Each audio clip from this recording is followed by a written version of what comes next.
La gran mayoría de católicos romanos que muchos de nosotros conocemos son personas que realizan prácticas religiosas aprendidas de costumbre. No es nada nueva la noticia que está causando hasta este preciso momento revuelo dentro de la Iglesia Católico Romana. Y tema de titulares, el Vaticano autorizó este día oficialmente por primera vez, el lunes, la posibilidad de bendecir a parejas del mismo sexo y en situaciones irregulares, manteniéndose no obstante firme en su oposición al matrimonio homosexual. Así se ha comunicado en un documento publicado por la Congregación para la Doctrina de la Fe. Como ustedes sabrán, aproximadamente hace 2, 3 meses empezaron a salir las noticias de que el Vaticano había aprobado por instrucción papal que se pudiese bendecir a parejas del mismo sexo o, según también ellos dicen, en situación irregular.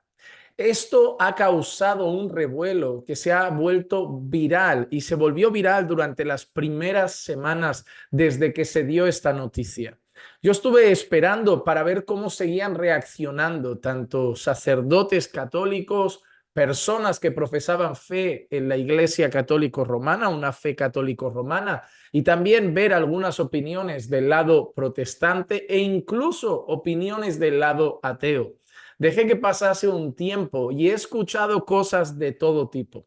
En primer lugar, he visto a sacerdotes, curas católicos que hablaban del hecho de que el Papa de ningún modo estaba apoyando el movimiento LGBT y que simplemente se había referido a las bendiciones en cuanto a la actitud pastoral de la Iglesia y los sacerdotes. Es decir, según lo que ellos habían dicho en esos vídeos, y entiendo que muchos son para defender a su líder principal, lo que el Papa quería decir es lo siguiente: la Iglesia no está de acuerdo en llamar matrimonio a la unión de personas del mismo sexo.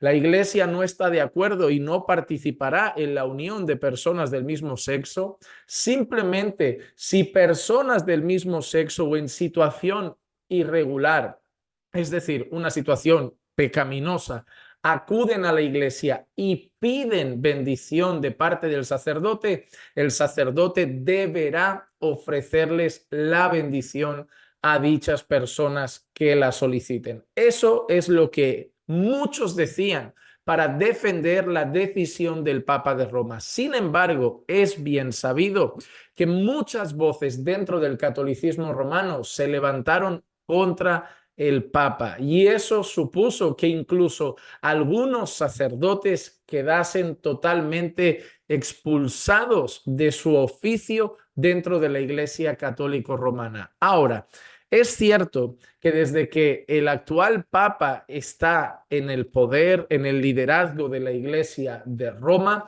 muchas personas empezaron a hablar de su línea progresista y de su línea liberal. Eso ha significado que cada día más líderes religiosos dentro de la propia Iglesia de Roma han alzado sus voces, sobre todo la línea más conservadora, contra muchas de las decisiones del Papa de Roma y muchos de sus comentarios. Pero, ¿qué nos enseña toda esa circunstancia y toda esa situación? Vamos a ver varias cosas. En primer lugar, eso nos enseña que cuando una iglesia como la católico romana considera la autoridad del Papa como infalible y su voz como infalible, lo que el Papa diga, aunque sea un disparate, se establece para toda la iglesia. Si el Papa decide que a partir de mañana las personas del mismo sexo se pueden considerar matrimonio, eso quedaría establecido en la iglesia. Cuando elevamos a una persona a la estatura de infalible, como lo hace la enseñanza católico-romana sobre la figura del Papa, nosotros corremos el gran peligro de empezar a ver que si el líder se desvía, toda la iglesia se desvía. En segundo lugar, Las escrituras advierten de que hombres traerían falsas enseñanzas.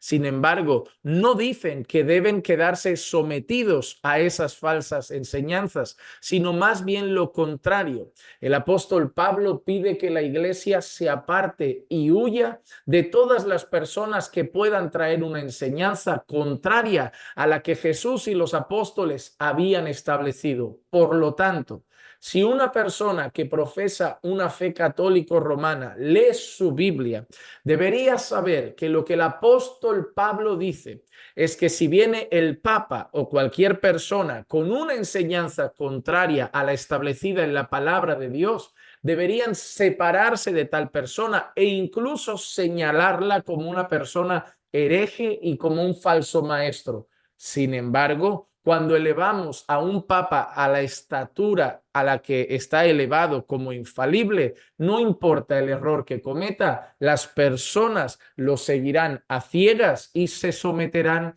a sus decretos, pero no es lo que dice la palabra.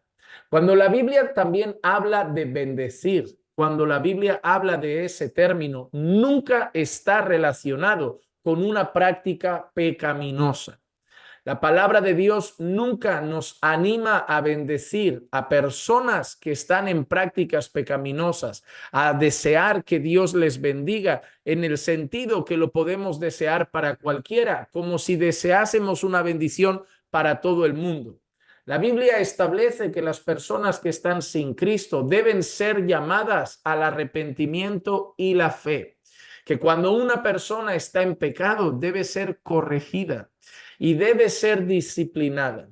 La Biblia establece que a las personas que practican el pecado, las personas que andan en una práctica pecaminosa y por lo tanto no han nacido de nuevo, somos llamados a predicarles el evangelio, a llamarlos a arrepentirse de sus pecados, a hablarles del juicio venidero y a decirles que su única esperanza está en Jesucristo. Nunca veo en la Escritura que somos llamados a declarar una bendición de Dios sobre las personas que están en una práctica pecaminosa.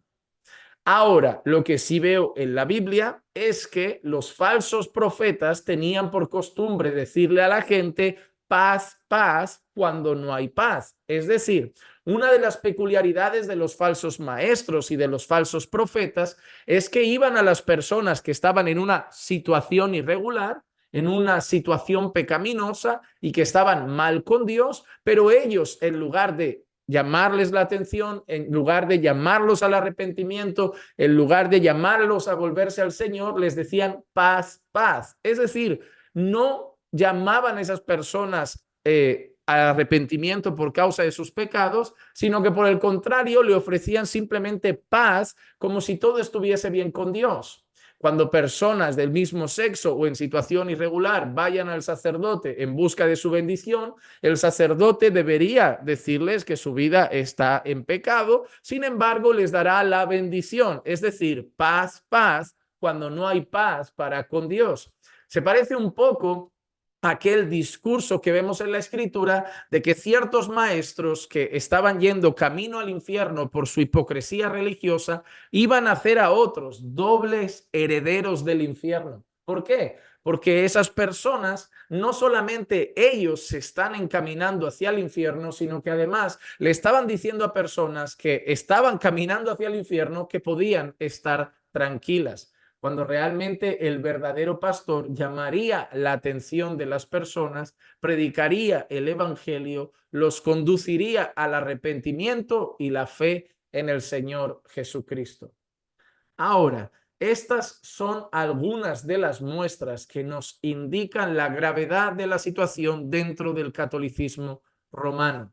A pesar de que muchas personas quieran darle la vuelta a los argumentos para decir que no tienen nada de malo, la realidad es que muchos sacerdotes serían honestos si reconocieran que el Papa de Roma los ha metido en más de una ocasión en problemas, que muchos de ellos no están de acuerdo con muchas declaraciones del Papa, pero no pueden decirlo públicamente. Y que cuando algunos de ellos se han levantado contra esas declaraciones, han pagado las consecuencias.